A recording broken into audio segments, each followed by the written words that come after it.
The traditional story of 16th century England often trades the brutal reality of survival for a gilded illusion of royal power.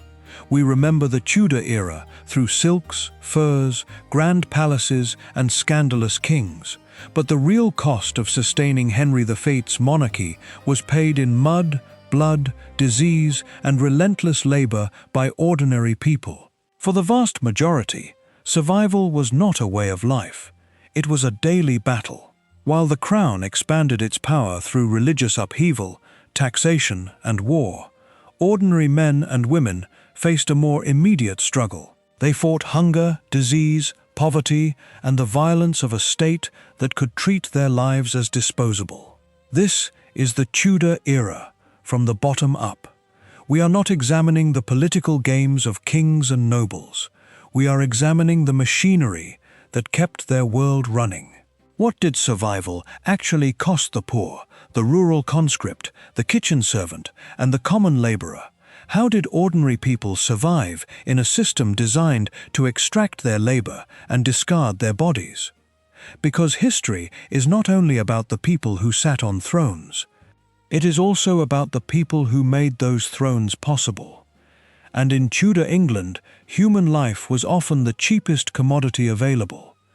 Urban Tudor life produced a constant stream of waste, and wherever there was waste, there was an economic niche. One of the most hated, yet essential professions belonged to the knacker, the man responsible for collecting and processing dead or dying animals. This was not simple scavenging. It was a primitive recycling industry built around the complete disassembly of animal carcasses. A single dead horse or cow represented a surprising amount of valuable material. The hide could be stripped away and sold to tanners for leather. Fat could be rendered into tallow, an essential ingredient in candles and soap. Hooves and connective tissue could be processed into glue.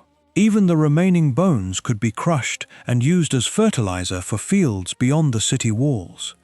Nothing was wasted if it could be sold. For the knacker, this created a steady, if miserable, source of income. But the social cost was enormous. The knacker lived and worked in a permanent world of blood, decay, and rotting flesh. His trade was essential to the community, yet the community despised him for performing it. He was an outcast in a society that already had remarkably low standards of sanitation.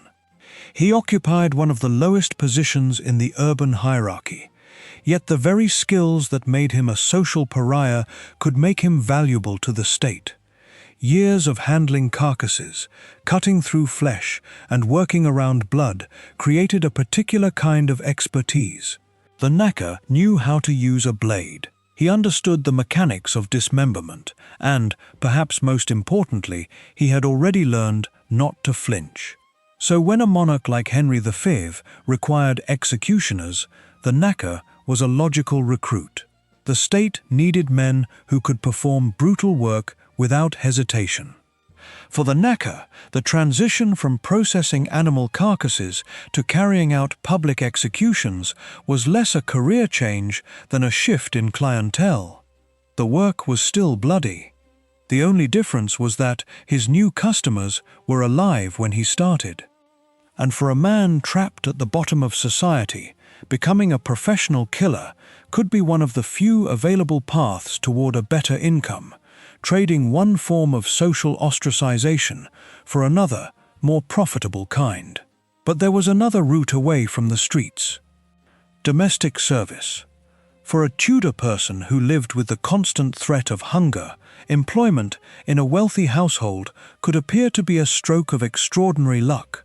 A position in a great kitchen promised warmth, shelter, and most importantly, regular access to food. It seemed like security, but that security came with a hidden price. Working close to the powerful meant living dangerously close to their fears, suspicions, and political rivalries. The kitchen was not a sanctuary. It was a high-stakes workplace where a single mistake could become a matter of life and death. the daily labor itself was exhausting. A kitchen boy could begin work before dawn, hauling wood and water and spending hours scrubbing enormous cauldrons with crude soap made from fat and ash. Keeping food safe was a constant struggle. There was no refrigeration and no modern understanding of bacteria or foodborne illness. The distance between a magnificent feast and a deadly outbreak could be frighteningly small. And when something went wrong, the kitchen staff were the obvious suspects. If an entire household became sick, someone had to be blamed. That danger was not theoretical. In 1531, a cook named Richard Roose found himself at the center of one of the most horrifying episodes in Tudor history.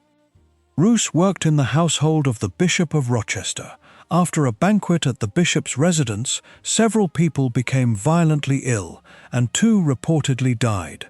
Under normal circumstances, this might have been treated as a terrible case of food poisoning.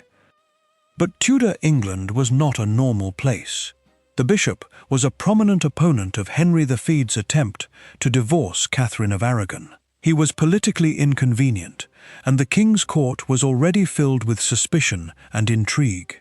Soon, rumors spread that Roose had deliberately attempted to poison his master. Whether the food had been deliberately poisoned or simply contaminated was almost irrelevant. The accusation had become political. Henry VIII was furious, particularly because the incident was connected to a household associated with the king's political enemies and rumors involving Anne Boleyn, his intended queen. Roose was arrested and taken to the Tower of London. He was tortured. Eventually, he confessed, and then the Tudor state responded with a punishment designed not simply to kill him, but to terrify everyone who witnessed it. Parliament passed a new law, making murder by poison a form of treason and introducing a horrific punishment: death by boiling. In 1531, Richard Roose was publicly executed. According to contemporary accounts, he was lowered into a cauldron of boiling liquid and raised again several times over the course of his execution before he finally died. His fate reveals one of the most dangerous realities of serving the powerful in Tudor England. When you worked close to the elite, you were never merely an employee. You could become a political liability. A mistake could become a crime. A rumor could become a death sentence. And if powerful people needed someone to blame, your life could be the easiest thing to sacrifice. Far from the political struggles of London and the royal court, most Tudor people lived an entirely different kind of existence. For the vast majority of the population, life revolved around land, weather, crops, and exhaustion. The countryside operated on a brutal calculation: how much labor could a human body produce before it broke down? Most people lived in small homes made from wattle and daub, often with thatched roofs. Families could share a single cramped room, sometimes alongside the animals that represented their most valuable possessions. The arrangement was practical. It was also dangerous. Living in such close proximity to livestock increased exposure to disease, while poor sanitation made illness difficult to contain. The diet of ordinary people was also limited. Pottage, a thick mixture of grains, vegetables, and whatever ingredients were available, was a common staple. Meat was a luxury. For many, every day followed the same rhythm: wake, work, eat, work again, sleep, and repeat. From dawn until dusk, life was dictated by the seasons and the soil. There was little room for comfort, and even less room for failure. But the countryside was not beyond the reach of the crown. It simply served the state in a different way. When Henry VIII needed soldiers, the men working those fields could be taken from them. In 1513, while Henry VIII was campaigning in France, King James IV of Scotland saw an opportunity. He invaded northern England. England needed an army, and that army had to be raised quickly. Thousands of ordinary men were drawn directly from the countryside and expected to fight for a king they might never have met. Most were not professional soldiers. They did not own expensive weapons, so they used what they had: farm tools. One of the most important was the billhook, a heavy-bladed tool normally used for cutting branches and maintaining hedgerows. With modifications from local blacksmiths, these tools could be turned into formidable weapons. A sharpened point or a backspike transformed an agricultural implement into something capable of hooking, stabbing, and pulling an enemy from his horse. The farmer went to war carrying the tools of his own trade, and at the Battle of Flodden, those improvised weapons proved their worth. The English army, made up largely of ordinary soldiers, faced a Scottish force equipped with long pikes. Pikes were powerful weapons, particularly against cavalry, but in the chaos of close-quarters infantry combat, they could become difficult to maneuver. The shorter, heavier billhooks gave the English soldiers a different advantage. They could hook shields, they could pull men from horseback, and they could deliver brutal chopping and stabbing blows at close range. These were not knights in shining armor. They were farmers, laborers, ordinary men carrying modified tools from the fields. And they helped defeat the Scottish army, surrounding and killing King James IV himself. Their victory prevented a potentially catastrophic defeat for England. The lesson was brutal. The military power of the Tudor state did not rest entirely on nobles and knights. It rested on the bodies of ordinary people who could be taken from their farms, handed a weapon, and sent into battle. While rural men were pulled into wars, rural women faced a different kind of conflict, an economic one. For centuries, brewing ale had been a common domestic trade, and women played a major role in producing and selling it. These women, often known as alewives, brewed for their households and local communities.